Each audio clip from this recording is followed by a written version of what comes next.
Buenas noches, doctores. Hoy día continuando con el diplomado especializado en violencia familiar, feminicidio y trata de personas, tenemos programado la 12ª sesión, en la cual tenemos el tema sobre acuerdos plenarios sobre violencia familiar, parte 2, y contamos con la presencia del doctor Rubén Guillermo López Rueda, a quien le damos el pase para que pueda dar inicio a la sesión de hoy.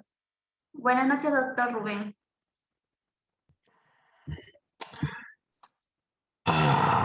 Doctor Rubén, ¿me escuchó? Sí, ¿Sí? Bien. sí, buenas noches con todos los presentes.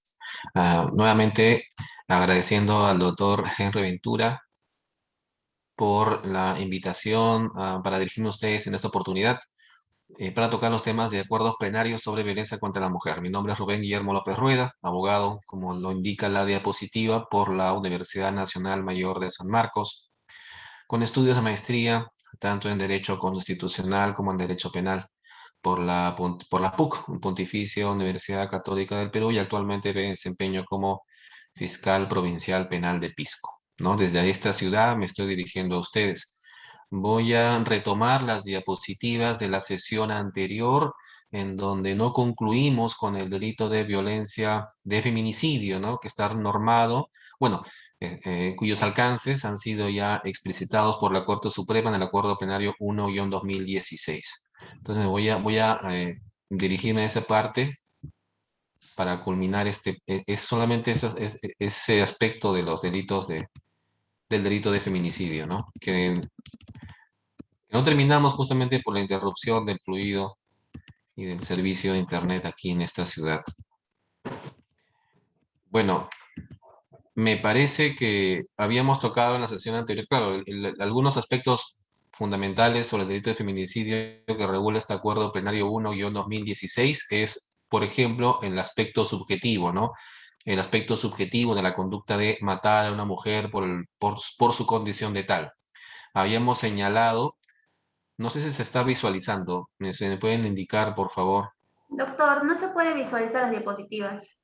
Voy a intentar nuevamente entonces, gracias. Ya, doctor. Ahora sí. Mm, Ahora sí, doctor. Pero le pondré en pantalla grande Sí, para que pueda visualizar todas las diapositivas. Ajá. conforme. Entonces, habíamos señalado que el Acuerdo Plenario 1-2016 no solamente regula algunos aspectos de la parte objetiva del tipo penal, es decir, el tipo objetivo del delito de feminicidio, sino también el tipo subjetivo de este delito, es decir, es el aspecto volitivo en el actuar de la gente. Y habíamos señalado que este delito de feminicidio debe ser cometido por parte de la gente tanto como un dolo directo como con dolo eventual, ¿no? Es decir, dolo directo cuando la gente tiene conocimiento y quiere matar a una mujer por su condición de tal. Y en el dolo eventual, cuando el agente, al realizar la conducta de matar a una mujer, se representa la posibilidad justamente de darle muerte, ¿no? Y pese a representarse esa posibilidad, actúa y se conforma con ese probable resultado, ¿no? Ambas modalidades de dolo, el dolo directo y eventual, son dolo al fin y al cabo, y por tanto un delito de feminicidio doloso, ¿no? ¿Cómo se prueba el dolo, tanto directo como eventual? Habíamos señalado que ciertos indicadores para acreditar el dolo son, en primer lugar, la intensidad del ataque, ¿no? El medio empleado por el agente, la vulnerabilidad de la víctima, el lugar en donde se producen las lesiones en la víctima, el móvil, tiempo, entre otras circunstancias que se tienen que dar justamente en el aspecto objetivo, en la conducta en sí y su circunstancialidad, para poder a partir de ahí concluir que también la conducta de la gente estaba motivada por el dolo, ya sea directo o un dolo eventual. Pero también habíamos indicado que el Acuerdo Plenario 1-2016 había incluido o estaba desarrollando este elemento subjetivo distinto del dolo que está incluido en el tipo penal, en el Código Penal para feminicidio.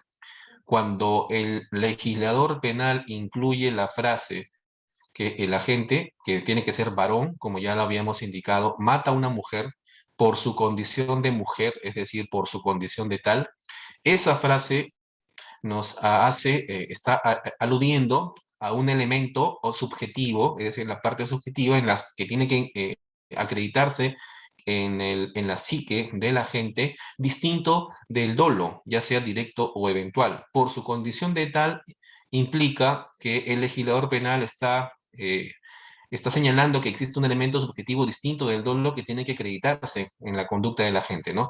Es un delito del feminicidio de tendencia interna trascendente, es decir, un delito de intención, porque la gente no solamente para cometer el delito no solamente necesita de matar a una mujer, sino que tiene que matarla por su condición de mujer, ¿no?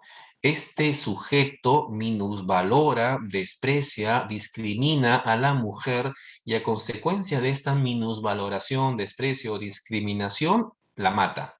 Por tanto, en esas circunstancias podríamos decir que se acredita este elemento subjetivo distinto del dolo, ¿no? El matar a una mujer por su condición de tal. Si no existe en la conducta de la gente esta minusvaloración, este desprecio de la gente hacia la mujer, únicamente tendremos un homicidio, ¿no? Un homicidio simple o quizás agravado, pero feminicidio no, puesto que, repito, el feminicidio requiere ese plus en la parte subjetiva que implica en el agente que obró matando a una mujer una intención de despreciarla, menospreciarla, minusvalorarla o discriminarla. ¿Cómo se prueba esta condición especial, este elemento subjetivo distinto del dolo? Simplemente advirtiendo el contexto situacional en el que se produce la muerte, ¿no? Si existieron previamente o al momento de cometer el delito relaciones de poder, digamos, el esposo a esposa en un contexto de violencia familiar, ¿no? De agresiones físicas y psicológicas, ¿no? O si se aprecia un nivel de jerarquía o de subordinación de la gente hacia su víctima. Estas circunstancias, acreditadas generalmente por los mismos hechos o por pericias psicológicas o psiquiátricas quizás en el propio imputado, e incluso en la víctima, que sean pericias, evidentemente que se hayan llevado a cabo con anterioridad a los hechos, pues nos permiten concluir, acreditar este elemento subjetivo distinto del dolo, que, repito, doctores, tiene que probarse para efectos de advertir un delito de feminicidio. Si no existe o no se puede probar esta especial intención en el agente feminicida, no es feminicida, será un homicida. Y decimos que para que se configure el feminicidio se tiene que dar se tiene que dar esta muerte de la mujer en distintos contextos, ¿no? Y habíamos señalado que uno de los primeros contextos es de violencia familiar. Es necesario es el escenario, como hemos dicho, más recurrente de los casos de feminicidio. Es aquella violencia física, psicológica, sexual o patrimonial que la gente aplica a la mujer, pero en un contexto familiar, un feminicidio íntimo. La violencia puede haberse traducido en intentos anteriores de darle muerte, agresiones físicas, sexuales o psicológicas previas a la víctima, ¿no? Un feminicidio en contextos de violencia familiar, doctores, es un feminicidio íntimo porque el agente tiene vínculo familiar con la agraviada. Puede ser su pareja sentimental, puede ser su enamorado, puede ser incluso una expareja sentimental, puede ser el esposo, el marido, el amante, entre otros. Para que se dé un feminicidio en contexto de violencia, definitivamente tiene que haber ese vínculo familiar entre el feminicida y su víctima, ¿no? Y generalmente, como ya lo habíamos indicado en anteriores acuerdos plenarios, previamente podremos acreditar, si hay un contexto de minusvaloración a la víctima, minusvaloración, desprecio a la mujer, generalmente encontramos denuncias anteriores, ¿no? De, por ejemplo, violencia familiar, agresiones físicas o psicológicas previas a una culminación de la violencia, que en este caso sería el feminicidio en sí, ¿no? Como ya lo hemos explicado, o como seguramente ya lo han explicado en otros momentos del diplomado, la violencia hacia la mujer se representa generalmente como una violencia de insultos, ¿no? Una violencia primero de palabras. Esta subordinación de la mujer hacia o a favor del hombre generalmente se manifiesta en un primer momento como insultos, ¿no? Como, digamos, amenazas, ¿no? Digamos, desprecios. Esa es la violencia psicológica, ¿no? Que en un momento posterior, usualmente se traduce luego en agresiones físicas, ¿no? Si no se atienden oportunamente estas agresiones psicológicas, el segundo momento o etapa del proceso de violencia es justamente el golpe, ¿no? La patada, los puñetes, ¿no? Agresión física en sí. Y esta agresión física incluso puede transitar por una violencia patrimonial, ¿no? A la mujer se le restringe, se le restringe o no se le impide acceder, por ejemplo, a su remuneración económica, ¿verdad? Por ejemplo, el trabajo de la mujer es, digamos, controlado por su esposo de tal punto que los recursos económicos los maneja o administra el esposo por encima incluso de la mujer, ¿no? Le sustrae sus bienes o el producto del trabajo lo maneja el marido y no le entrega, por ejemplo, parte de sus bienes a su esposa. Ese tipo de violencia es un tipo de violencia patrimonial. Y hemos dicho también que el último eslabón, o sea, la última escalada de violencia hacia la mujer termina incluso por el feminicidio, ¿no? Entonces es el tránsito de la violencia usualmente, ¿no? Primero viene una violencia psicológica para luego pasar a una violencia física, patrimonial y finalmente el momento culminante que es el feminicidio a donde definitivamente no se quiere llegar. Pero para acreditar violencia familiar, un contexto de violencia familiar del feminicidio, generalmente utilizamos estas denuncias previas o investigaciones previas. Es posible que la violencia haya sido indirecta, es decir, cuando el hombre, para consolidar su posición de dominio sobre la mujer, use la violencia contra otros integrantes de la familia, ¿no? El hombre, a efectos de agredir o buscar, digamos, menospreciar o discriminar a su esposa, digamos, en una relación de matrimonio, de esposo y esposa, busque agredir a la, digamos, a la suegra o a los hijos, ¿no? Justamente para afectar a su esposa, ¿no? También estamos hablando de un contexto de violencia familiar en ese sentido. Bien, entonces, el otro contexto en el que necesariamente se tiene que dar el feminicidio para que exista como tal es la coacción, hostigamiento o acoso sexual, ¿no? Ya lo habíamos, me parece, señalado en la sesión anterior, que es un contexto más genérico y por ello requiere mayor concreción, ¿no? ¿Qué se entiende por coacción? Todos aquellos casos que no se encuadren en la tipología de violencia contra la mujer de la ley 30.364, que es esta muy inventada ley contra la violencia familiar del año 2015, recuerden ustedes, y que actualmente tiene un tubo que se promulgó justamente el año pasado, en plena pandemia. Pequeños, ¿qué se entiende por coacción? Pequeños pero sistemáticos actos de agresión a la mujer para obligarla o impedirle hacer algo no prohibido ni que tampoco está impedido por la ley, ¿no? Por ejemplo, la distribución injusta de quehaceres domésticos. Alguien me diría, pero ahí, por ejemplo, ¿cómo podemos acreditar una agresión física o psicológica en la distribución injusta de los quehaceres del hogar? Algún varón diría, eso no puede ser violencia, pero la ley lo contempla, ¿no? Y la interpretación de la Corte Suprema también, doctores, porque esto que estamos desarrollando justamente viene del Acuerdo Plenario 1-2016. O cuando el agente le impide a la mujer, por ejemplo, estudiar o trabajar, ¿no? Esas son formas de coacción y si la muerte de la mujer se da en estos contextos de coacción, califica como feminicidio.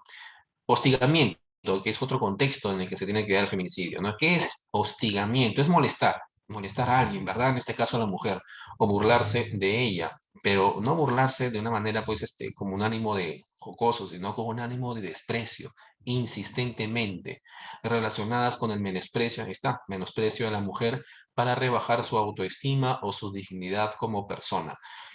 Y finalmente el acoso sexual regulado por la 27.942, la Ley de Prevención y Sanción al Hostigamiento Sexual.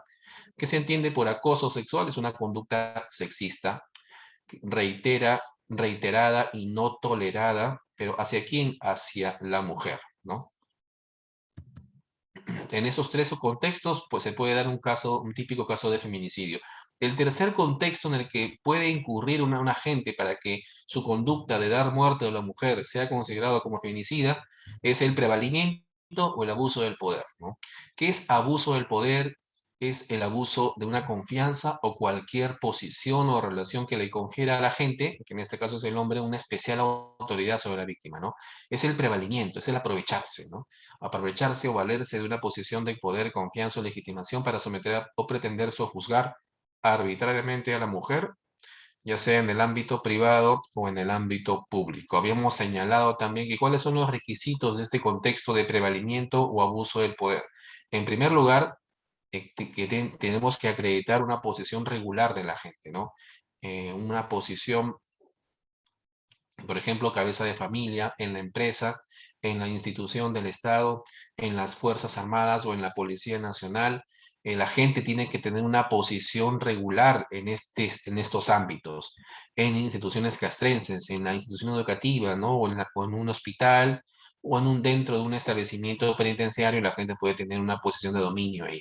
El segundo requisito para acreditar este contexto es la relación de autoridad que surja de esa posición funcional. A partir de la posición de la gente en ese contexto familiar, en ese contexto de la empresa o en entidades del Estado, tiene que nacer o surgir una relación de subordinación, de obediencia, de coordinación entre el agente, bueno, digamos, potencial agente feminicida y su víctima, la agraviada. Y el tercer requisito para acreditar este prevalimiento en toda investigación y por feminicidio es acreditar el abuso finalmente de esa posición funcional de la gente, ¿no? ¿Qué es el abuso? Es un desvío del poder para someter, humillar, maltratar a la mujer y en último término, matarla, ¿no? ¿no? En un contexto de prevalimiento o abuso del poder.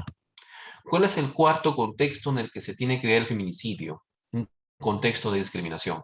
El feminicidio puede realizarse en cualquier forma de contexto de discriminación contra la mujer, haya o no existido una relación íntima con la víctima. Discriminar es impedir la igualdad de oportunidades y de trato por motivos sexistas o incluso misóginos, ¿no?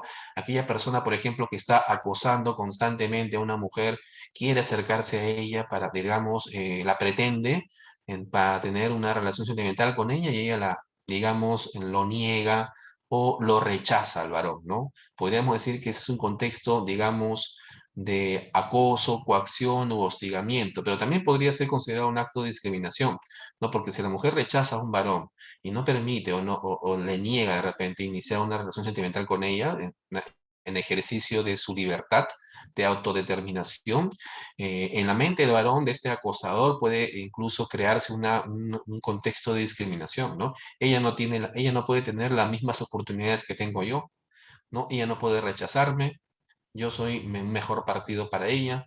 Entonces, a la vez que podríamos alegar como Ministerio Público que la muerte de esta mujer, ¿no? En el supuesto negado, se haya dado en un contexto de abuso, de coacción o de hostigamiento, podríamos también decir que se dio en un contexto de discriminación, ¿no? El hombre había discriminado a la mujer, no la valoró como un ser humano con iguales oportunidades que él, y por tanto también la muerte podría calificarse también como feminicidio. Esos son los contextos en los que tiene que incurrir el agente para ser considerada la conducta como feminicidio. Si no se dan estos contextos, doctores, definitivamente no vamos a tener un feminicidio, ¿no? Estamos hablando todavía del aspecto subjetivo, el aspecto objetivo de la conducta. ¿Y cuáles son estas circunstancias agravantes? Supongamos que tengamos estos contextos en el feminicidio.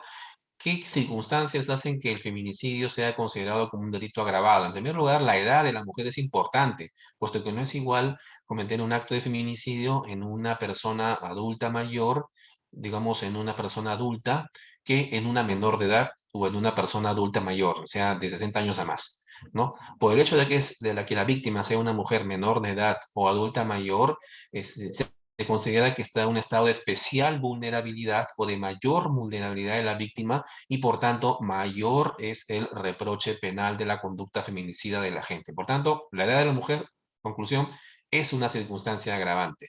De la misma forma, es circunstancia agravante del estado de gestación. La conducta es más reprochable porque se le priva de la vida no solamente a la víctima, sino también a una vida humana dependiente que estaban haciendo ¿no? en el organismo, ¿no?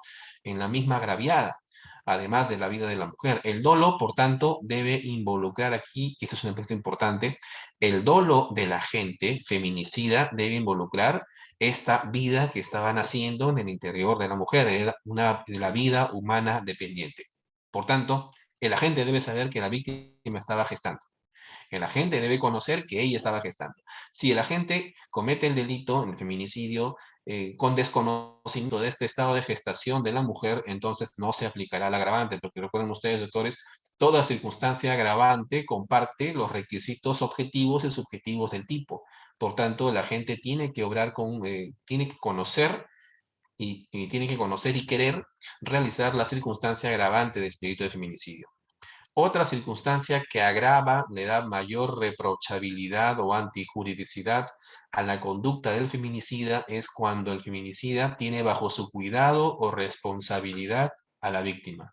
El reproche es, por tanto, mayor cuando la víctima ha estado bajo el cuidado o responsabilidad del agresor. El feminicidio se configura como un abuso de esta posición, ¿no? Por ejemplo, relación familiar, patria potestad, tutela o curatela, o una relación contractual, cuidado sanitario, educativo, o una relación de vigilancia, por ejemplo, el agente penitenciario respecto de las reclusas o internas, ¿verdad? O una relación tutelar en el caso de menores, ¿no? Tutela, tutelar. Debe acreditarse el prevalimiento, doctores, por tanto, en esta situación. Si el agente es, digamos, tutor o curador del menor, necesariamente tiene que acreditarse esta relación de este abuso del poder, de un prevalimiento este prevalimiento de la posición de garante que tiene el agente, ¿no? Puede comprenderse en este caso a la víctima como miembro de las Fuerzas Armadas o de la Policía Nacional.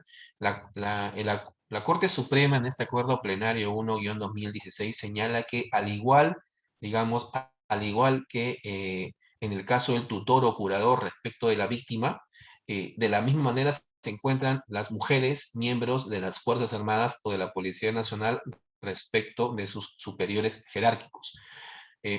Sin embargo, yo pongo una observación ahí, ¿no? Les presento una observación. Una mujer, miembro de las Fuerzas Armadas o de la Policía Nacional, tiene la misma condición de vulnerabilidad que una menor de edad o de una persona sujeta a tutela o curatela o como una paciente de un establecimiento de salud, doctores. El mayor reproche penal viene por aprovecharse de una situación de mayor vulnerabilidad de la mujer, lo que parece que no puede equipararse a las mujeres integrantes de las Fuerzas Armadas o de la Policía Nacional, ¿no? Por tanto, la Corte Suprema aquí me parece que es un poquito excesiva. El hecho de que una mujer sea miembro de las Fuerzas Armadas o la Policía Nacional no la hace un personal vulnerable respecto de sus superiores per se, ¿no? Sin embargo, la Corte Suprema considera, las equipara a las mujeres, miembros de estas entidades, con el caso de, de una tutela, de una curatela, o como una paciente de un establecimiento de salud. Finalmente, una circunstancia agravante que también se da es la violación sexual previa o actos de mutilación previos a la muerte, al feminicidio. El mayor reproche descansa, por tanto aquí, en la mayor afectación a derechos fundamentales de la víctima, ¿no? Momentos antes de quitarle la vida. La libertad sexual e integridad personal se afectan en la víctima cuando primero la gente la viola o la somete a actos de mutilación e inmediatamente después termina por matarla. Si la muerte ocurre inmediatamente después de la violación o de la mutilación, doctores, dice la Corte Suprema, se configura el agravante, es el feminicidio agravado. La conducta abarcará, por tanto, tanto el feminicidio, la muerte, como la conducta previa de violación o mutilación y será todo considerado como un feminicidio agravado por estas conductas anteriores. Pero si hay solución de continuidad, ¿no? Si hay solución de continuidad, dice la Corte Suprema, o sea, si hay una separación en el espacio-tiempo entre el acto de violación o acto de mutilación de la víctima con la posterior muerte de la víctima, o sea, con el posterior feminicidio, entonces ya no será un feminicidio agravado, dice la Corte Suprema, sino que por la separación espacio-tiempo entre la violación y la mutilación será considerado como un delito, un concurso real, heterogéneo, ¿no? Un concurso real entre violación sexual o acto de mutilación, dependiendo, y el delito de feminicidio, pero feminicidio simple. y se sancionarán como las reglas del concurso, sumatoria de penas.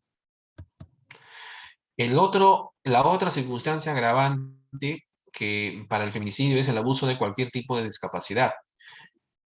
El matar a una persona con discapacidad, a una mujer, digamos, por parte del agente varón, definitivamente es una conducta feminicida agravada. La persona con discapacidad es aquella que evidencia una pérdida significativa de alguna o algunas de sus funciones físicas, mentales o sensoriales, que impliquen la disminución o ausencia de la capacidad de realizar una actividad dentro de formas o márgenes considerados normales, limitándola en el desempeño de un rol, ¿no? Es una modalidad de homicidio con alevosía, ¿no? Abusar de la discapacidad de una persona para matarla. Es un feminicidio agravado. Y la otra circunstancia agravante es cuando el agente comete el feminicidio en contextos de trata de personas o en contextos de explotación. Como lo vamos a ver seguidamente en esta sesión, el delito de trata de personas, artículo 153 del Código Penal, regula distintas modalidades de trata y seguidamente también regula distintas modalidades del delito de explotación, que son totalmente distintos, ¿no? Son conductas totalmente distintas. Y lo vamos a ver. El feminicidio es un acto culminante, como ya lo hemos indicado, de todo un proceso de previo sojuzgamiento extremo de la mujer. Por tanto, por tanto, si hablamos de que la muerte de la mujer se da en contextos de trata, como por ejemplo el delito de traslado, ¿no? El traslado de una mujer de un lugar a otro con la finalidad de explotarla, generalmente cometidos por organizaciones criminales. Si la mujer muere en estos contextos de trata, si un agente termina por matarla, digamos, cometerá feminicidio, delito de feminicidio, ¿no? Agravado por el contexto de trata. O si el agente está explotando, o sea, obliga a la mujer a prostituirse de repente, digamos, y en ese contexto de explotación de la mujer, termina por matarla, también en la conducta calificaría como una figura de feminicidio agravado, justamente por la comisión de esa muerte en contextos de trata de personas o de explotación de la mujer. La otra agravante es la presencia de menores cuando la gente está matando, ultimando a la mujer. Aquí se ha modificado el agravante de la presencia de hijos de la víctima. Anteriormente, el artículo 108b del Código Penal que regula justamente el delito de feminicidio regulaba que en una circunstancia agravante del feminicidio era cuando la gente mata a la mujer en presencia de sus hijos, es decir, en presencia de los hijos de la víctima. Y se ha modificado, la última modificación del feminicidio es ya no en presencia de los hijos, sino el término es en presencia de cualquier menor de edad.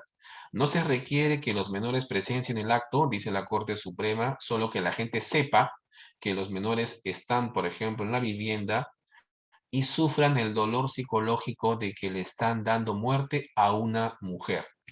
Que esta mujer puede ser incluso la madre de los niños o cualquier otra mujer.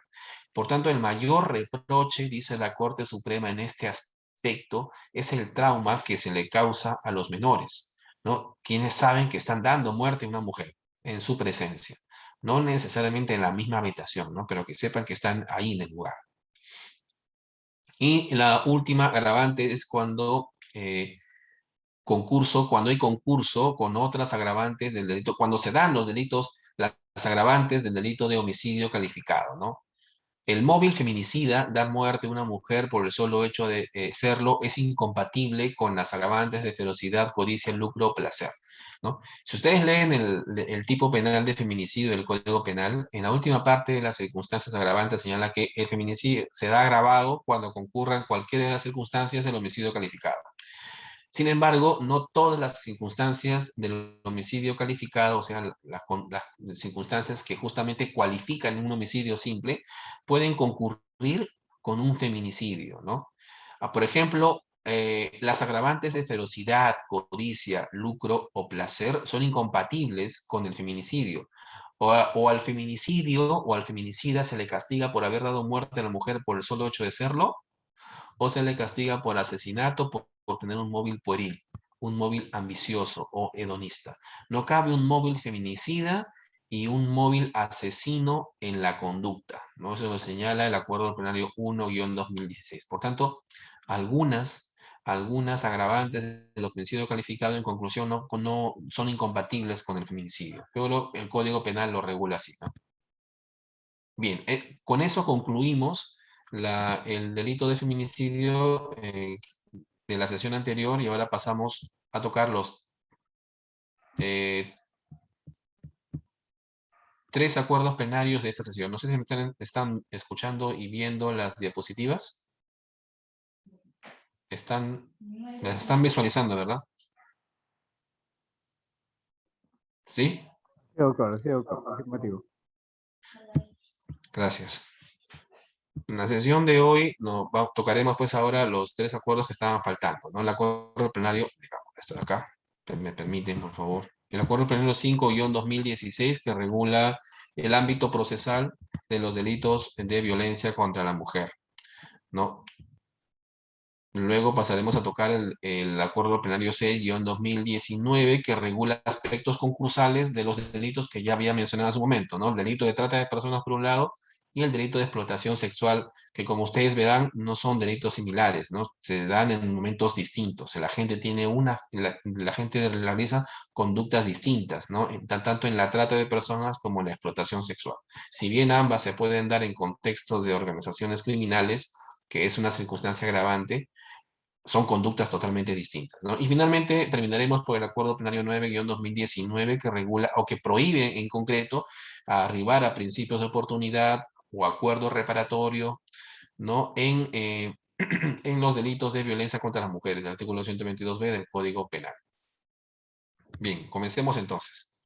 El Acuerdo Plenario 5-2016 regula el ámbito procesal de los delitos de violencia familiar, ¿no? Esta ley, la 30.364, que se dio en el año 2015, que como ustedes saben es la ley contra la violencia familiar, que actualmente tiene un tubo, ¿no?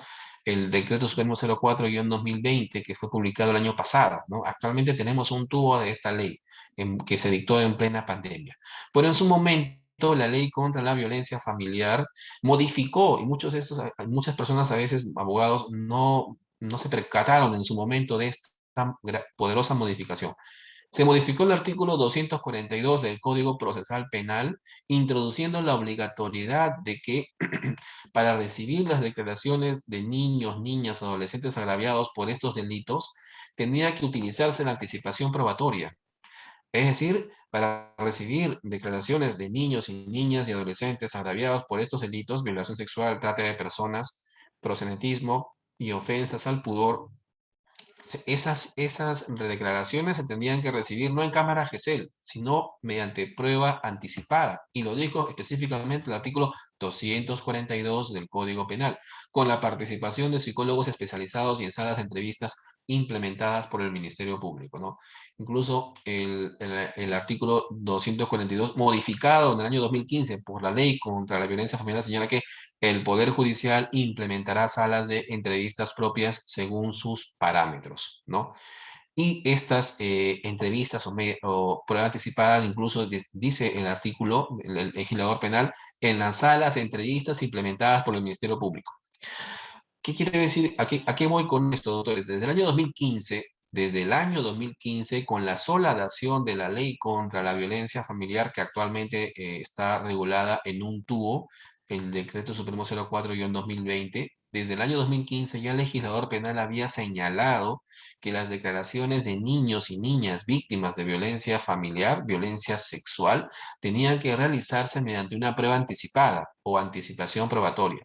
No decía cámara GESEL, sino prueba anticipada, ¿no? Y por tanto, una cámara GESEL llevada a cabo sin la presencia o sin las formalidades de la prueba anticipada, pues no tendría ningún valor probatorio, salvo acto de investigación sui generis, pero acto de investigación por sí, no solamente, ¿no? Por tanto, esa cámara GESEL que actualmente se lleva a cabo no tiene valor probatorio, solamente tiene el valor de un acto de investigación, y ustedes saben que los actos de investigación, ¿no? Con el nuevo Código Procesal Penal únicamente sirven para que el Ministerio Público pueda presentar una acusación o en todo caso presentar un sobreseimiento.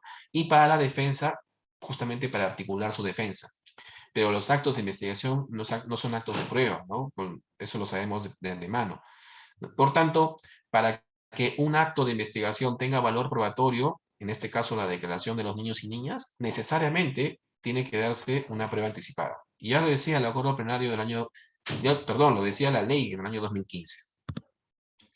Ahora, este acuerdo plenario, doctores, es bueno recordarlo, el 5-2016, claro, respecto, digamos, acá hagamos un paréntesis, ¿no? Respecto de la anticipación probatoria para recibir las declaraciones de niños y niñas víctimas de violación sexual, existen recursos de nulidad, ¿no?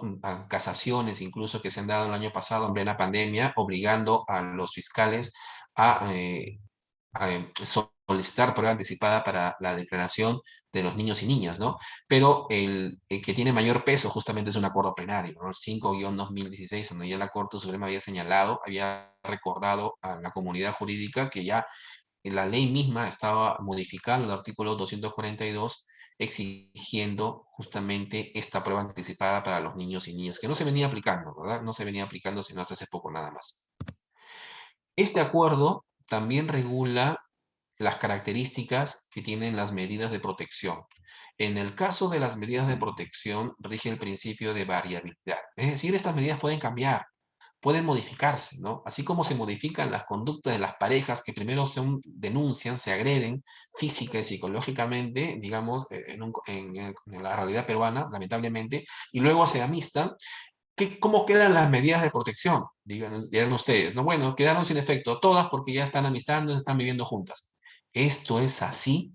Pues no, doctores, ya desde el año 2000, desde el Acuerdo Plenario 5-2016, la Corte Suprema está diciendo, no, acá rige el principio de variabilidad. Ese agresor que inicialmente golpeó, insultó a su esposa y luego se amistó con ella, no quiere decir que las medidas de protección hayan perdido efecto. Tienen que variar en atención, ¿no? En atención a las circunstancias de cada caso.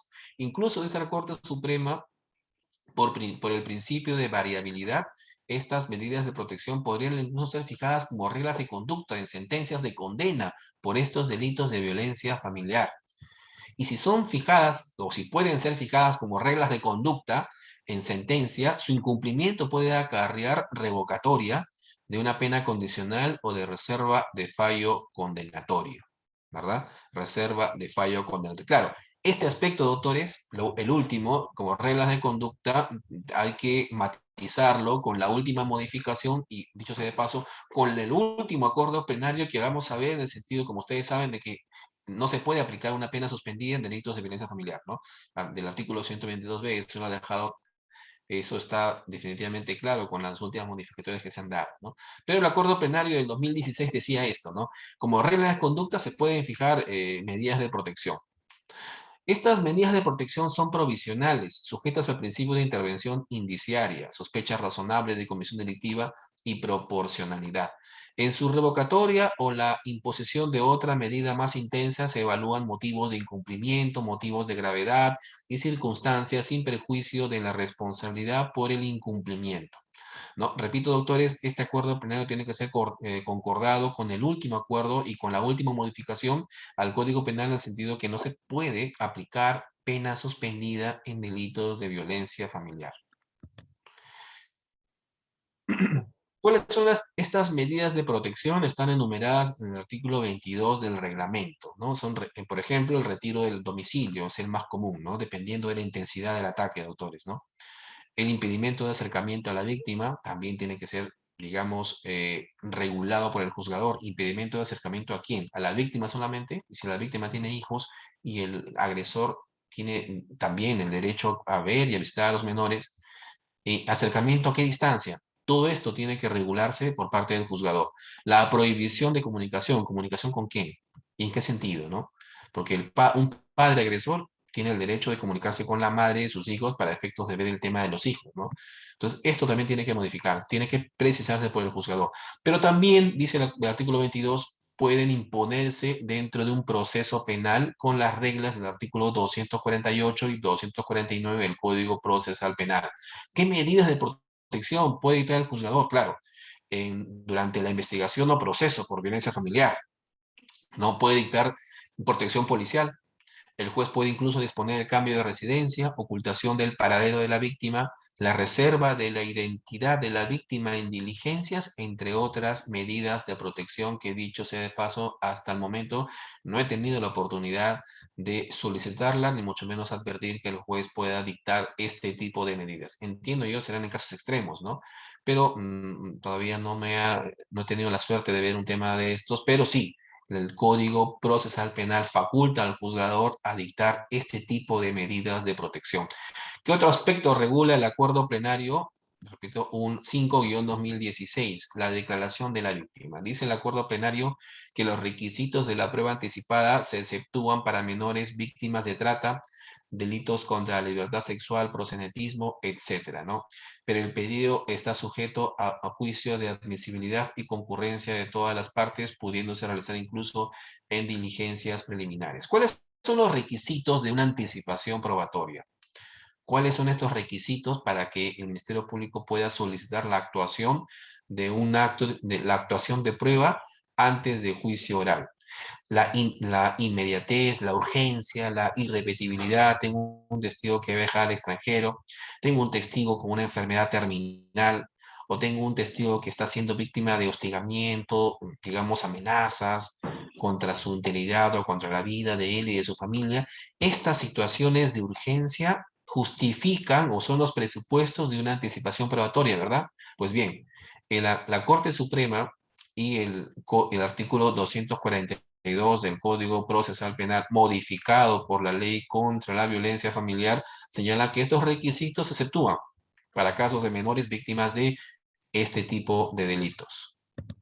La declaración de la víctima se ejecuta mediante anticipación probatoria o bajo la regla general de la actuación en juicio oral, dice la Corte en la Corte Suprema, sin perjuicio del acto de investigación, que es entrevista única. Y aquí la Corte Suprema señala esto.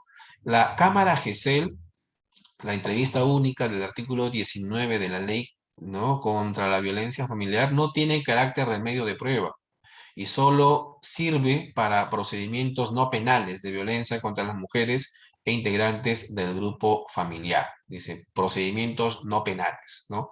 No tiene el carácter de medio de prueba. Por tanto, se trajo abajo la Cámara GESEL. Esa entrevista única, Cámara GESEL, que hace el Ministerio Público únicamente con las partes, prácticamente aquí, según la Corte Suprema, no tendría ningún efecto de prueba. Y así debe ser. Dice la Corte Suprema también en este acuerdo plenario 5-2016 que la entrevista única no es una prueba preconstituida. Claro, definitivamente no lo era, ¿no? Y pese a que la norma en alguna parte se decía que era prueba preconstituida, ¿no? No lo es. Su naturaleza, dice, es una prueba anticipada sui generis. Claro, tampoco es prueba anticipada, ¿no? La Corte Suprema acá lo menciona, pero ustedes y yo sabemos que actualmente la Cámara GESEL no es ni prueba preconstituida ni tampoco prueba anticipada, ¿no? Prueba preconstituida son justamente esos actos inmediatos que lleva a cabo, que se llevan a cabo al inicio de una investigación criminal para asegurar la fuente de prueba. Por ejemplo, las actas de hallazgo y recojo, ¿no? El acta de levantamiento de cadáver, el certificado médico legal en casos de violación sexual, ¿no? Esas son pruebas preconstituidas, ¿no? Por ejemplo, en el certificado médico legal, cuando la policía acoge una noticia criminal de violación sexual a menor de edad, lo primero que hace es llevar a la menor al médico legista para que pase un reconocimiento médico legal por integridad sexual, ¿verdad? A alguien se le ocurre, como abogado de la defensa, pedir la nulidad o que que se deje sin efecto ese certificado médico legal como prueba pericial porque no se notificó al abogado de la defensa y no se le dio la oportunidad al abogado defensor y al imputado de ofrecer un médico legista que esté presente en esa diligencia. No, pues, imposible, porque son pruebas inmediatas para recoger evidencia, ¿no? Al igual que el recojo del arma de fuego en el lugar de los hechos, ¿no? Son pruebas preconstituidas, se constituyen como prueba desde el momento de su realización, ¿no? Y el otro tipo de prueba que se da antes de juicio es la prueba anticipada, como se ha señalado, ¿no? Para casos puntuales. Ni lo uno ni lo otro es la entrevista única. Y la Corte Suprema, de una forma o de otra, ha señalado esto en ese acuerdo plenario ya por el año 2016. Dice la Corte Suprema, el fiscal debe trazar una adecuada estrategia procesal para el aporte de la declaración de la víctima, pero si desea evitar la criminalización secundaria, deberá ordenar ordenar o pedir, en todo caso, el fiscal no ordena la prueba anticipada, el fiscal requiere la prueba, o en su defecto esperar al juicio, ¿no? Esperar al juicio. Y aquí hay que tomar en cuenta, aquí hay un pequeño comentario de mi parte, ¿no? Actualmente, doctores, aplicando la ley a rajatabla, el artículo 242, cuando tengamos, o la Policía Nacional o el Ministerio Público, la noticia criminal de un acto de violación sexual de menor de edad, por ejemplo, en ese punto, menor a violación sexual de menor de edad, la norma obliga que la recepción de su declaración sea mediante anticipación probatoria, es decir, prueba anticipada. La pregunta ¿es un acto judicial? El Ministerio Público tiene que requerir la prueba anticipada al Poder Judicial, ¿verdad? La pregunta ¿hay que requerirla con determinadas evidencias, ¿no? Porque como un acto de decisorio del juzgador, el juez tiene que evaluar, hay un juicio de admisibilidad y procedencia de la prueba anticipada, ¿verdad? Tiene que haber un mínimo de acto de corroborativo en su denuncia para que el juzgador pueda disponer que se lleve a cabo un acto de prueba antes del juicio. La anticipación probatoria recorta varios derechos fundamentales de corte procesal del imputado. El primero es que la prueba se va a producir antes del juicio, ¿verdad? La prueba se va a producir antes del juicio. No habría inmediación en ese aspecto, ¿verdad? Se está recortando un derecho fundamental de corte procesal del imputado si el juez dispone la actuación de una prueba anticipada para recibir la declaración de un menor en un contexto de violencia, de violación sexual, ¿verdad? Por eso es que el pedido tiene que tener una mínima corroboración. Si no lo tiene, el juez incluso puede denegar la prueba anticipada. Pero la ley nos obliga a que en todos los casos de actos de denuncias por violación sexual se tenga que disponer esto, ¿no?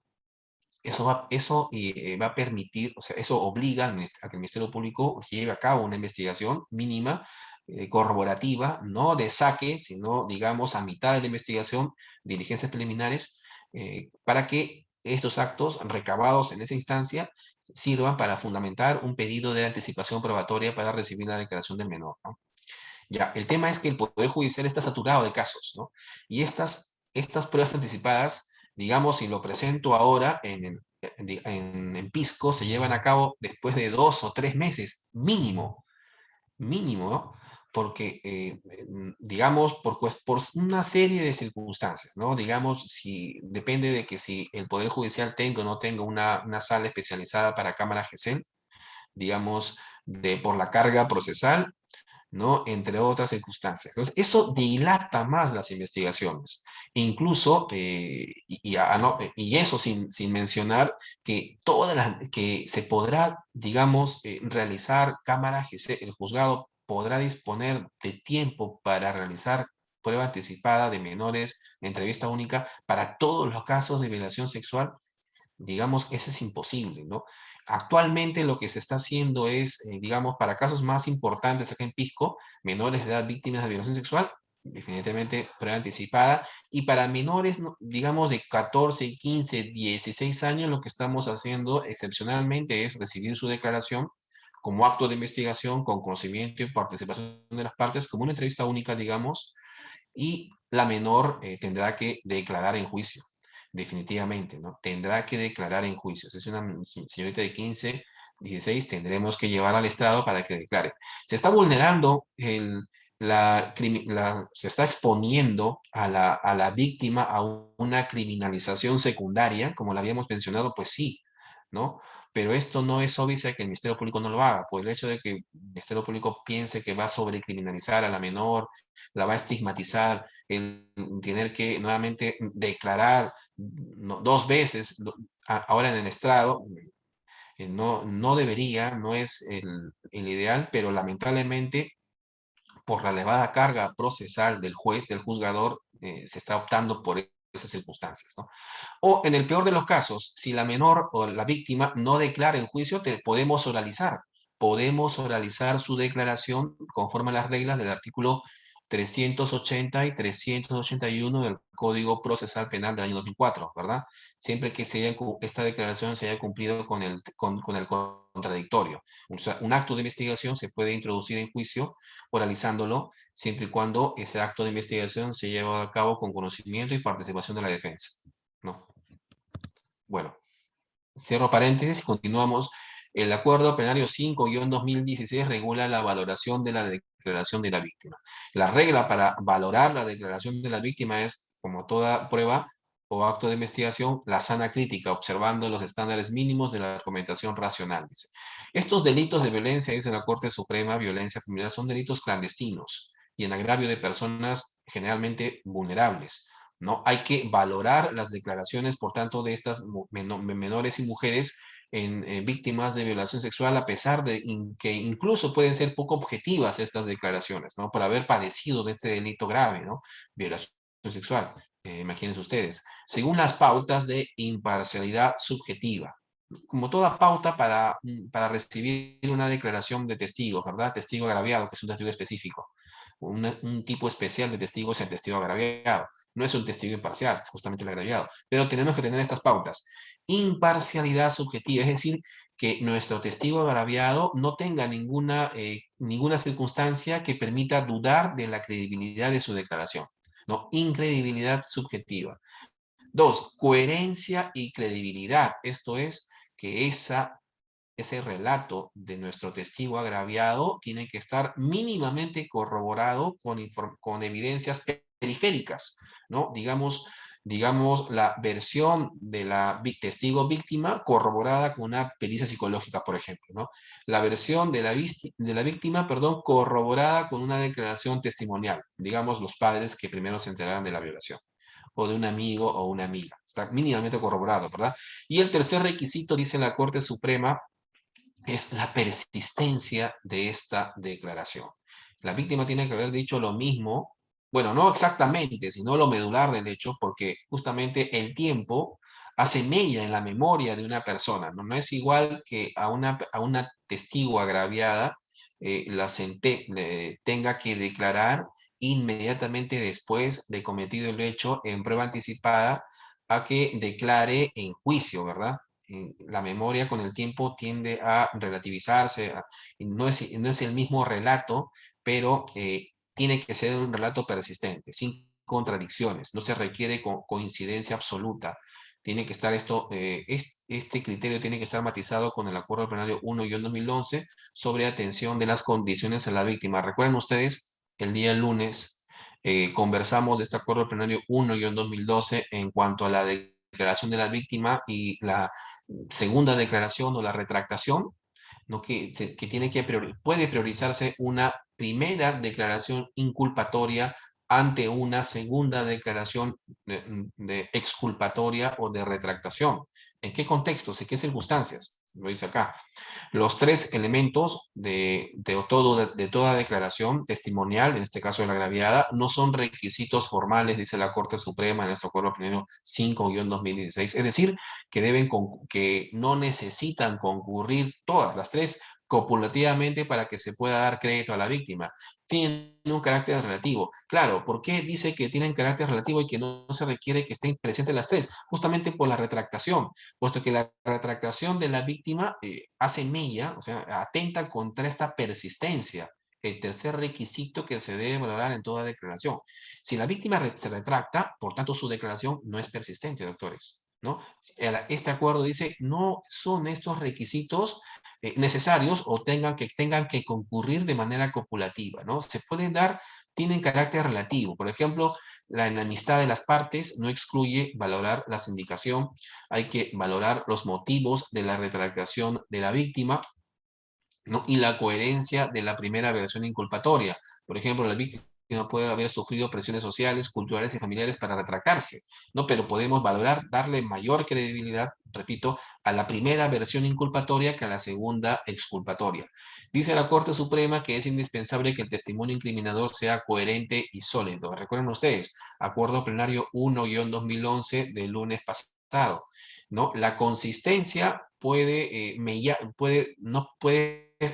faltar en la declaración de una víctima que se retracta, pero no la coherencia. No tiene que ser coherente y sólido en la primera declaración inculpatoria y mínimamente corroborado. Cuando la versión de la víctima carece de todos estos elementos, habrá un vacío probatorio que exige la absolución, definitivamente, ¿no? Cuando no cumple con la corroboración periférica, cuando exista una, digamos, incredibilidad subjetiva que haga dudar de que la víctima esté declarando con la verdad, digamos, una enemistad anterior fuerte entre víctima y presunto agresor, y cuando no exista persistencia en la declaración, definitivamente no tendrá los tres elementos y por tanto se descarta esa declaración. Absuelto. Finalmente, este acuerdo plenario habla sobre el artículo 61 del reglamento de las reglas de prueba para casos de violación sexual, que definitivamente no son aplicables para menores de 14 años. Recuerden ustedes, en delitos de violación sexual para menores de 14 años no es irrelevante jurídicamente en consentimiento del menor. El menor no puede consentir un acto sexual tanto positivo como negativo cuando es menor de 14 años, porque en esos casos el bien jurídico protegido no es la libertad sexual, sino la indemnidad. Entonces el acuerdo primero señala, para casos de violación sexual para personas de 14 años para adelante, se tiene que valorar que no hay consentimiento si medió fuerza, coacción o aprovechamiento de un entorno coercitivo, que el consentimiento no puede inferirse de palabras o conductas de la víctima cuando es incapaz de brindar su consentimiento, cuando la víctima guarda silencio o no opone resistencia, ojo, no se puede presumir que aceptó, dice la Corte Suprema, cuando medió violencia, amenaza o entorno coercitivo. La credibilidad y la honorabilidad o la disponibilidad sexual de la víctima o del testigo, perdón, de la víctima no pueden inferirse de la naturaleza sexual del comportamiento anterior o posterior de la víctima. Se puede ofrecer la testimonial de una persona que conoce que la víctima es, digamos, tuvo contacto sexual anterior y posterior al hecho de violación sexual. O sea, podemos cuestionar en juicio el comportamiento sexual de la víctima en concreto, pues no se puede, doctores. Y en infinidad de investigaciones por violencia familiar, generalmente los abogados de la defensa buscan desacreditar a la víctima, ¿no? En su versión de los hechos, pero la desacreditación no pasa por sentar en el banquillo a exparejas o ex enamorados de la víctima para que declaren que la víctima de repente tiene un comportamiento sexual demasiado o un poco, digamos, ligero, ¿verdad? Esos medios de prueba no tienen valor, ni siquiera podrían ser, ni siquiera deberían ser admitidos, ¿no? En la etapa intermedia.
Hemos tenido un pequeño percance nuevamente. Mil disculpas al auditorio. No sé si ahora me están escuchando. Sí, Sí. doctor, no hay problema, no hay problema. Mil disculpas, doctor Henry. Nuevamente he tenido un problema de percance con el internet. Bueno, vamos a tratar de superarlo en otra ocasión. Pero bueno, rápidamente, doctores, para no dilatar la exposición, yo entiendo por la hora, permítanme por favor acabar estos dos acuerdos plenarios que tengo para ustedes, ¿no? El acuerdo plenario 6-2019 regula problemas concursales entre delitos de trata de personas y delitos o modalidades de explotación sexual, ¿no? Quiero partir por la redacción del artículo 153, ¿no? Del Código Penal, que regula el delito de trata de personas. El delito de trata de personas es un delito común, doctores. El sujeto pasivo es cualquier persona que... El sujeto pasivo, el sujeto activo es cualquier persona y el sujeto pasivo justamente es la persona colocada o mantenida en situación de ser explotada. El delito de trata de personas es un delito alternativo y cuyas conductas son pues las 6 que tienen ustedes a la vista. Ustedes cogen el Código Penal que tengo yo a la mano y se remiten al artículo 153. Este delito 153 regula pues una serie de conductas de trata de personas, pero en definitiva la trata es, repito, un delito proceso, ¿no? Es un delito proceso que significa captar a una persona, ¿no? De un lugar determinado, ganar su confianza, atraerla para trasladarla o transportarla, que son cosas distintas. Trasladarla, disponer lo conveniente para procurar el desplazamiento, o trasladarla cuando el agente directamente la lleva a la víctima de un lugar a otro, o también para que sea recibida, es decir, salir a encontrar a la víctima trasladada para llevarla al destino final. El agente también puede acoger a la víctima en un ambiente físico donde permanecerá desarraigada, o también el agente puede retenerla, ¿no? Y no solamente acogerla, sino retenerla en ese lugar, es decir, obstaculizar que la víctima se vaya a retirar o se vaya a fugar, ¿no? Y mantenerla en su estado de vulnerabilidad. Todo ese proceso, todas esas conductas, verbos rectores, forman parte del delito de trata de personas. Pregunta, ¿tiene que llevarse a cabo de manera secuencial? El agente debe realizar el verbo rector de captar, luego trasladar y luego transportar y luego, etcétera, para que se configure el delito de trata. No. El delito de trata es un delito, si bien un delito proceso, que significa desarraigar a una mujer de un lugar, llevarla a otro con la finalidad de explotarla, eso no quiere decir que el delito sea un delito secuencial. El agente puede cometer el delito de trata, ¿no? Realizando cualquiera de estos verbos rectores, ¿no? Generalmente los delitos de trata de personas se llevan a cabo por bandas u organizaciones criminales, ¿no? En algún momento, quizás en este auditorio, hablamos sobre la diferencia entre lo que es una banda criminal y una organización criminal, artículo 317b del Código Penal. Pero lo cierto es que una banda u organización criminal puede llevar a cabo por distintos integrantes cada uno de estos verbos rectores. Si tenemos una organización criminal dedicada a la trata, que primero en un aparato puede dedicarse a captar, a ganarse la confianza de las víctimas, digamos mujeres, ¿no? Para luego trasladarlas de un lugar a otro o transportarlas, ¿no? Con la finalidad de explotarlas en ese otro lugar, ¿no? Otros miembros de la organización pueden dedicarse, digamos, a recibir a las víctimas que han sido trasladadas, ¿no? Para llevarlas a su destino final. Otros integrantes de esta organización pueden dedicarse incluso a acoger, a mantener en un ambiente físico a la víctima. Y otros integrantes pueden dedicarse a impedir que fugue. No es igual acoger a la víctima que impedir que se vaya, o sea, retenerla, ¿no? Pero todos estos verbos rectores forman parte de la trata y, repito, no es un delito secuencial. Si bien es un delito proceso, es que porque está conformado por varios verbos rectores, no quiere decir que sea un delito secuencial. El agente puede cometer el delito cuando transporta, así como cuando retiene, así como cuando traslada, o el solo hecho de acoger o recibir a la víctima que estaba siendo transportada. Ya está cometiendo el delito de trata de personas. Los actos de trata de personas, por tanto, están dirigidos, ojo, con una finalidad de explotación. Estas conductas de trata pueden ser concebidas como fases o eslabones y de ahí que se denomine pues un delito proceso, pero no es un delito secuencial, ¿no? Conformado por etapas rígidas. Un delito secuencial es un delito de etapas rígidas que siempre deben verificarse para que se configure el delito. No, el delito de trata no es un delito secuencial. Ahora, los medios que utiliza la gente para cometer la trata son diversos, doctores. Puede utilizar violencia física, amenaza, que sea suficiente para quebrantar la voluntad de la víctima, puede utilizar otras formas de coacción, por ejemplo, una creencia, ¿no? La víctima es deudora y yo tengo como agente tengo una creencia hacia ella, por tanto utilizo ese medio para poder cometer cualquiera de las conductas de trata. Un medio puede ser privarla de la libertad, el más común, ¿verdad? Otro puede ser el fraude, mantener una idea falsa en la víctima, ¿no? Vas a trabajar en una casa en Lima que te va a dar estudio y te va a dar una remuneración, ¿no? Digamos, estamos practicando si trasladamos a esa víctima a trabajar y estudiar en Lima, pero que en realidad no es así, la estamos engañando, estaremos cometiendo un delito de trata de personas.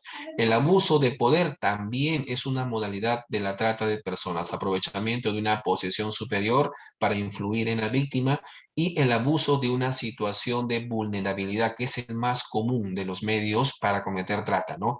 Menores de edad, niñas que tienen problemas en la familia, con el papá, la mamá, problemas de comportamiento, ¿no? Son vulnerables, al igual que los ancianos.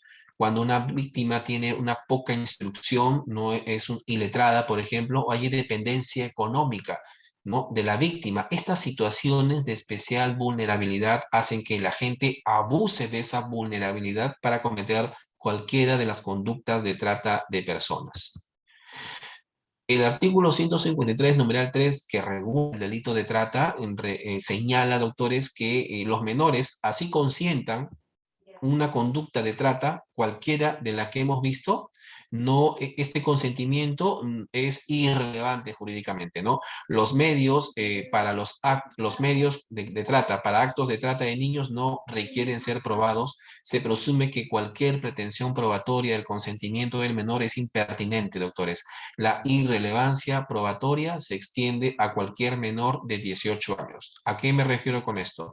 Es necesario probar los medios de la trata cuando se trata de menores víctimas de trata de personas. No, por el hecho de que son menores de edad no se requiere probar ninguno de estos medios, justamente por la minoría de edad.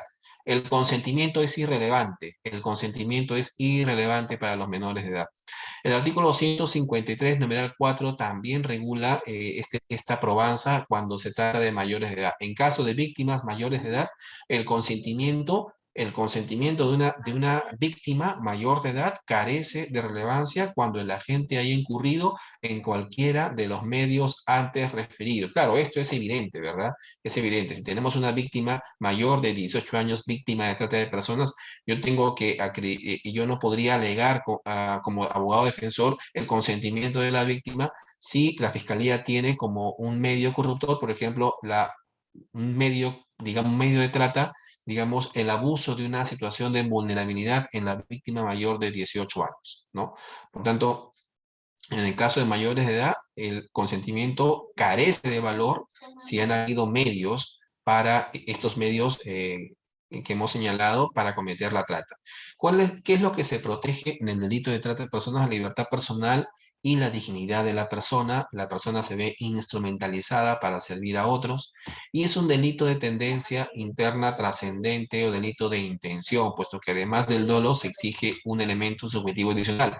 ¿Cuál es este elemento? El agente comete la trata con la finalidad de explotar a la víctima. Pregunta, ¿se requiere que la víctima sea explotada en servidumbre, en prostitución, esclavitud, extracción de órganos? No se requiere eso. No se requiere. Simplemente se exige que la gente obre, o sea, realice la conducta con esta especial finalidad. Y ahora entramos a lo que son, en concreto, en la parte vinculante del acuerdo plenario que estamos tratando, ¿no? ¿Cuáles son estas características del delito de trata de personas? El acuerdo plenario señala que estas características son, en primer lugar, que el delito de trata involucra una variedad de víctimas, independientemente del sexo, la edad, nacionalidad o condición social, ¿no? Luego dice, la trata de personas implica diversas conductas progresivas que no necesariamente deben concurrir de manera secuencial para su configuración. Eso ya lo hemos dicho hace un momento, ¿no? No se requiere que el traslado sea transfronterizo o regional.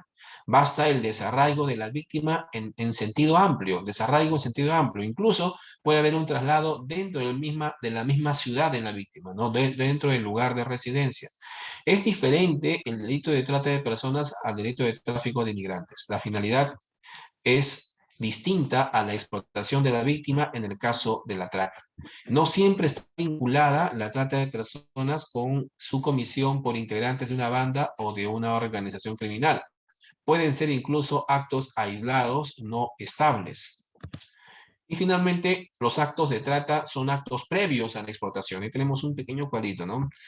Generalmente, la trata de personas se da en un tiempo y lugar anterior a los posteriores actos de explotación, aunque no siempre es así, doctores. Pueden coexistir independientemente actos de trata y actos de explotación. Por ejemplo, la Corte Suprema señala un ejemplo, el sujeto que retiene a la víctima y al mismo tiempo la explota, ¿no? Ahí hay un acto de retención que es propio de la trata y un acto de explotación. Si ustedes van al Código Penal, en el artículo que regula justamente la explotación, digamos, sexual, el delito de explotación sexual tiene una normativa distinta, ¿no? La conducta prohibida es distinta al delito de trata. El delito de explotación sexual señala, por ejemplo, artículo 153b, el que mediante violencia, amenaza u otro medio obliga a una persona a ejercer actos de connotación sexual. Digamos, en un momento determinado, el agente obliga a una persona a tener contacto sexual, es decir, la está explotando sexualmente. Y en otro momento, separado, digamos, en tiempo y espacio, ¿no? Y en otro momento, separado en tiempo y espacio, el mismo agente puede retener a la víctima para que no se fugue, ¿no? Esa retención es propio de un acto de trata de personas. Y la explotación, el obligarla a mantener contacto sexual con terceras personas, es un acto o modalidad de explotación. ¿Pueden coincidir simultáneamente? Sí. Actos de trata y actos de explotación. Habrá ahí un concurso real, ¿no? Pero generalmente la trata es un delito previo al acto de explotación, como ya lo habíamos señalado. La gran mayoría de víctimas de trata de personas son mujeres y menores de edad. Eso lo dice la Corte Suprema. Ahora, otro punto que es vinculante, la trata de personas y la explotación sexual agravada por la agravante derivada de la trata, ¿no? Con estas últimas modificatorias del Código Penal, doctores, no solamente se ha regulado, no se ha definido adecuadamente el delito de trata de personas como delito proceso, sino también se ha regulado un segundo delito de explotación sexual, y una de las agravantes del delito de explotación sexual es, por ejemplo, cuando el delito de explotación sexual se deriva de un previo delito de trata de personas por parte en la víctima, ¿verdad? O sea, si la trata de personas es el desarraigo de la víctima de un lugar a otro con la finalidad de explotación, la realización de esa finalidad, ¿no? Digamos, posteriormente configura un nuevo delito, en este caso, nuevo delito de explotación sexual, y un agravante de esa explotación sexual es justamente cuando la explotación deriva de un previo delito de trata de personas de la que fue víctima la mujer, ¿no? O la niña, por ejemplo, ¿no? ¿Cómo se resuelven ese concurso, ¿no? Se podrá castigar o investigar y sancionar a una persona si el mismo agente es el que desarrolla ambas conductas, digamos, trata de personas y explotación sexual agravada por la trata, ¿no? Cabe la posibilidad de que la trata de personas y la explotación la realice una misma persona. Repito, podremos condenarla a esta persona por, primero, trata de personas, y en segundo lugar, en concurso real, explotación sexual agravada por el delito derivado de la trata. Estamos ahí considerando un agravante en dos momentos distintos. Estamos doblemente considerando una circunstancia agravante, ¿verdad? Los actos, desde la captación hasta la acogida, que son actos de trata, son generalmente previos a la concesión de la finalidad, es decir, la explotación. Y el contenido del injusto es distinto en la trata y en la explotación. Se realizan en momentos distintos, eso ya hemos visto. No hay un concurso medial. La trata no es un delito medio y necesario para el fin de la explotación. cabe que exista un acto de explotación sin un previo delito de trata. Por ejemplo, cuando la agraviada se inicia en la prostitución de manera voluntaria, es decir, a ella en ningún momento la han desarraigado de un lugar a otro, o sea, con ella no han cometido ningún delito de trata. Ella, de manera voluntaria, se inicia en la prostitución. Pero luego es explotada sexualmente. Ahí tendríamos un acto de explotación sexual sin que previamente haya existido trata. Pero si el explotador, doctores, retiene a la víctima con medios de trata, violencia, amenaza, drogas, alcohol o aislamiento para explotarla sexualmente, su conducta de retención no es absorbida por la explotación sexual, ¿no? Habrá un concurso de trata con un concurso de explotación sexual. Los medios para evitar que la víctima se vaya, definitivamente retenerla, no son los mismos medios que se utiliza para explotarla, ¿no? Habrá concurso real de delitos, ¿no? Y el concurso real heterogéneo entre trata y explotación. En el caso de la trata de personas con explotación sexual, con la agravante de que la explotación derive de la trata, ¿no? En lo primero que habíamos mencionado hace un momento, ¿cómo se resuelve eso? Habrá un concurso de delitos, definitivamente, a la persona se le va a condenar, porque en todo concurso, ya sea real o ideal, a la persona siempre termina siendo condenada por los delitos en materia de concurso. Pero si un mismo agente realiza una conducta de trata de personas, cualquiera de los verbos rectores, y también realiza cualquiera de las conductas de explotación sexual, se le condenará por ambos delitos, ¿no? Se aplicará el agravante en el delito de explotación sexual, el agravante de que previamente esa víctima proviene de una trata de personas, no se aplicará el agravante. No se puede aplicar una circunstancia agravante doblemente, ¿no? Se aplicará, digamos acá, vamos a proceder. No se aplica esta agravante porque se estaría valorando doblemente el mismo injusto, trata de personas. Entonces la persona será condenada por trata de personas, ¿no? Simple, y una explotación sexual sin la agravante, una explotación sexual simple, porque no se puede valorar doblemente una misma circunstancia. En otro aspecto problemático, la trata de personas y la explotación sexual agravada por el contenido de la banda u organización criminal cuando es cometida por el mismo agente, ¿no? Hemos señalado que ambos delitos pueden incorporar como circunstancia agravante la pertenencia del agente a una banda o a una organización criminal, ¿no? Por ejemplo, tenemos al agente que comete trata perteneciendo a una organización criminal y el mismo agente cometiendo posteriormente acto de explotación perteneciendo a una organización criminal. Aunque la trata también puede realizarse de manera ocasional, en el contexto de la captación por familiares o amigos de la víctima, ¿no? En estos casos, del agente que comete el delito de trata y luego un delito de explotación sexual, son casos de concurso real heterogéneo, pero con una particularidad. No se debe considerar doblemente dicha agravante de la pertenencia a una organización criminal, porque se estaría valorando doblemente el mismo injusto, ¿no? Si el agente cometió, digamos, en forma individual y luego la explotación sexual como miembro de una organización criminal, se aplica el concurso real con la agravante. Claro, porque el agente comete trata, primero, de manera individual, sin pertenecer a la organización, y en un segundo momento comete la explotación, pero ahora sí como miembro de la organización. Se aplica el concurso real de trata con la explotación, con la agravante de que proviene de la trata. Pero si el agente comete ambos delitos como miembro de la misma organización criminal, doctores, se aplica la pena del delito más grave, con la agravante de la pertenencia a la organización criminal, pero la otra figura delictiva se aplicará en su modalidad simple, ¿no? O sea, si el agente comete trata y comete explotación como integrante de una misma organización, vayamos al delito más grave.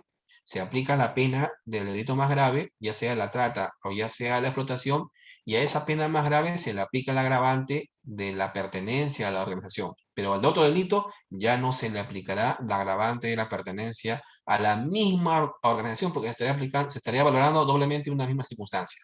Y finalmente, el acuerdo plenario termina, y para terminar aquí ya más o menos, regulando o estableciendo algunas diferencias entre el delito de trata y el artículo 153, numeral 5, perdón, del Código Penal.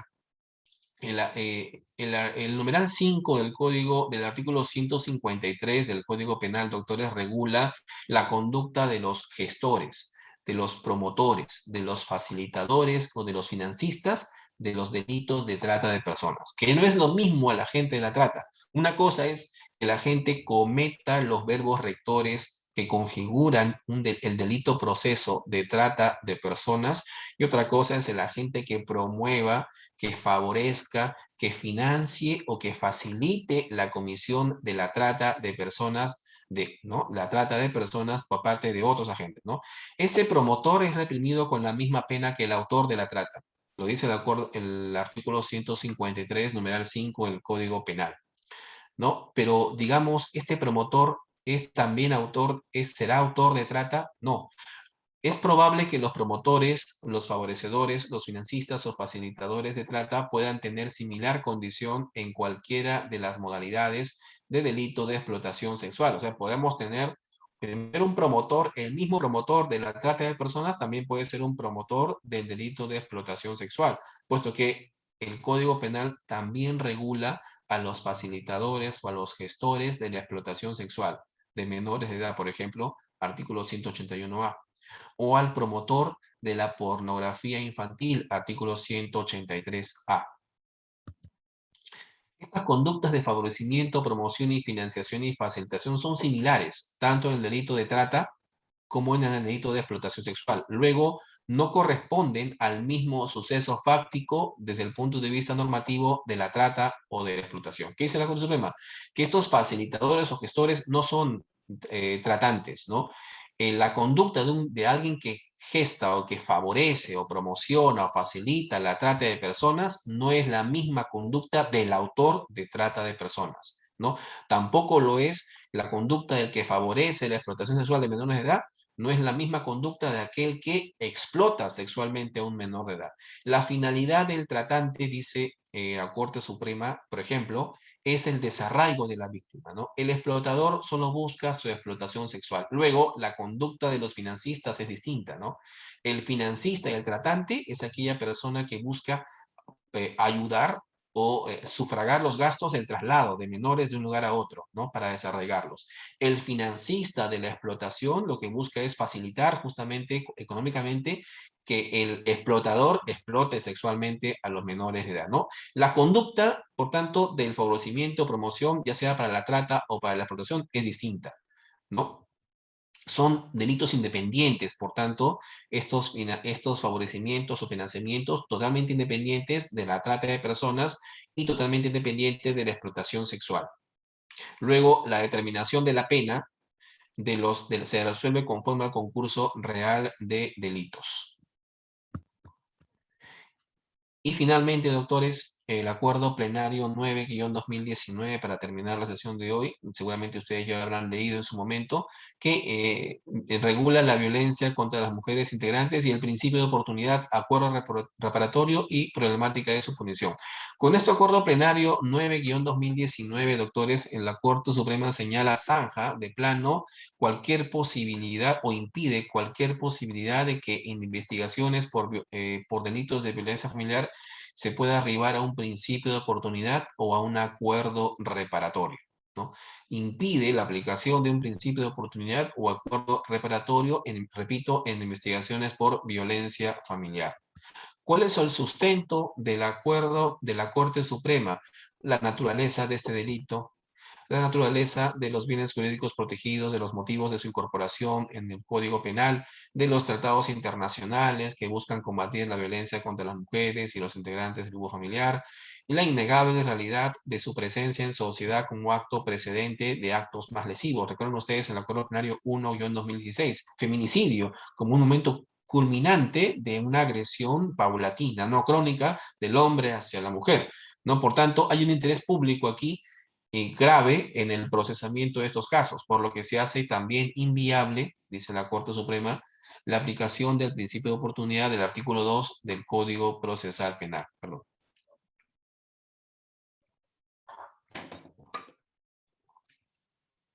La violencia contra las mujeres en sociedad tiene connotaciones históricas y permanentes, dice la Corte Suprema. Luego, si no se comprende que la violencia contra la mujer entraña riesgo grave y se apliquen medidas para tolerar estos abusos, llámese principio de oportunidad o acuerdo reparatorio, se hace caso omiso a la problemática y se envía el mensaje que estos actos son impunes, ¿no? Que no merecen castigo.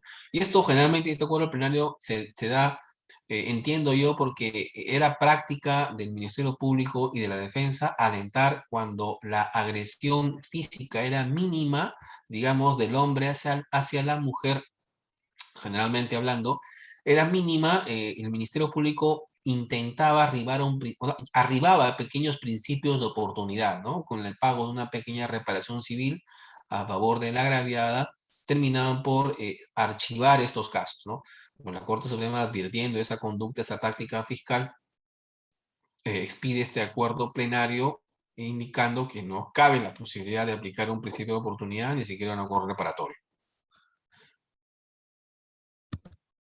Por ello, las modalidades de los artículos 122, inciso 3, literales C, D y E, es decir, las lesiones leves por violencia familiar, y el artículo 122b, el delito de agresiones contra las mujeres integrantes del grupo familiar, referidas a lesiones de violencia de género, no son susceptibles, dice la Corte Suprema, de ningún tipo de conciliación y por consiguiente de ningún tipo de acuerdo reparatorio, ¿no? No es posible que los jueces de paz realicen acuerdos reparatorios, claro. Lo hacían, los jueces de paz lo hacían en una práctica común, ¿no? Arribar a acuerdos reparatorios en denuncias por violencia contra las mujeres e integrantes del grupo familiar. Tampoco procede en estos delitos, perdón, la reserva del fallo condenatorio. Tampoco procede la reserva del fallo condenatorio del artículo 62 del Código Penal, la cual precisa de 3 requisitos, dice la Corte Suprema, ¿no? El tercer requisito es cuando la pena concreta no supere los 2 años de inhabilitación. Cuando el delito se sanciona con pena no mayor de 3 años y la pena concreta no supere las 90 jornadas de prestación de servicios o limitación de días libres. Bueno, desde que el artículo 122b incluye penas de 3 a 6 años, no procede, pues, la reserva de fallo. Y el artículo 122b incluye una pena principal de inhabilitación, que es la suspensión de la patria potestad, luego no satisface el tercer requisito de la reserva del fallo condenatorio, ¿no? Por tanto, ni lo uno ni lo otro, ¿no? No se puede aplicar la reserva de fallo ni en delito de lesiones leves por violencia familiar del artículo 122, ni en delito de agresiones contra las mujeres integrantes del grupo familiar del artículo 122b del Código Penal. Continúa la Corte Suprema señalando que el Código Penal prevé otras medidas alternativas, ¿no?, a la pena efectiva. ¿Cuáles son? La conversión por prestación de servicios a la comunidad. Esto está regulado en el artículo 52 del Código Penal. 52, conversión de la pena privativa de la libertad por prestación de servicios o días multa, o no. Y también la vigilancia electrónica personal, ¿no? Y que implican también sanción penal, ¿no? En esos casos se puede aplicar. Se puede aplicar una pena alternativa a la pena privativa de libertad efectiva, pero pena al fin, ¿no? Conversión a prestación de servicios, limitación de días libres o días multa, ¿no? Finalmente, en casos de condenas, el juez debe disponer, dice la Corte Suprema, y con esto culmino, doctores, culmino la sesión, el juez debe disponer la continuidad y modificación de las medidas de protección, tratamiento terapéutico a favor de la víctima, el tratamiento especializado del condenado, la continuidad o modificación de las medidas coercitivas civiles, la emisión de providencias de implementación de cumplimiento de medidas de protección o de cualquier otro a favor de la víctima o deudos. ¿A qué va la Corte Suprema con esta última tingencia? Que por más que tengamos una condena por un delito, digamos, del artículo 122b, a pena privativa de la libertad efectiva, convertida a prestación de servicios a la comunidad, digamos, o limitación de días libres, o convertida a días multa, por ejemplo, ¿no? El juez está en la obligación de pronunciarse sobre las medidas de protección. Está en la obligación incluso de disponer, de ser el caso, un tratamiento terapéutico a favor de la víctima, un tratamiento para el condenado, la continuidad o la modificación de cualquier medida coercitiva de carácter civil. Ojo, una medida coercitiva, por ejemplo, una pensión de alimentos anticipada, la emisión de providencias de implementación del cumplimiento de medidas de protección y cualquier otra medida a favor de la víctima o de los deudos, ese es el caso, ¿no? Digamos, en un caso de feminicidio, ¿no?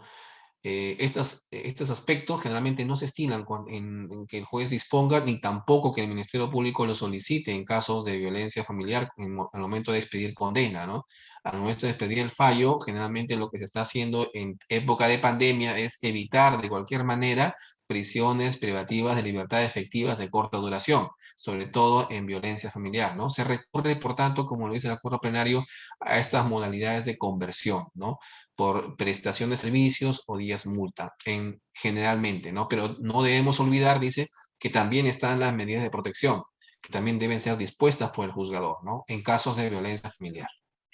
Bueno, doctores, con eso he culminado en la sesión de hoy. Espero que haber llegado hacia ustedes, y estoy abierto a las preguntas y observaciones que tengan a bien formular. Muchas gracias nuevamente por la invitación y por la paciencia del auditorio. Gracias. Gracias, doctor, nuevamente. Doctores, le traslado la pregunta. ¿Alguna inquietud para el ponente?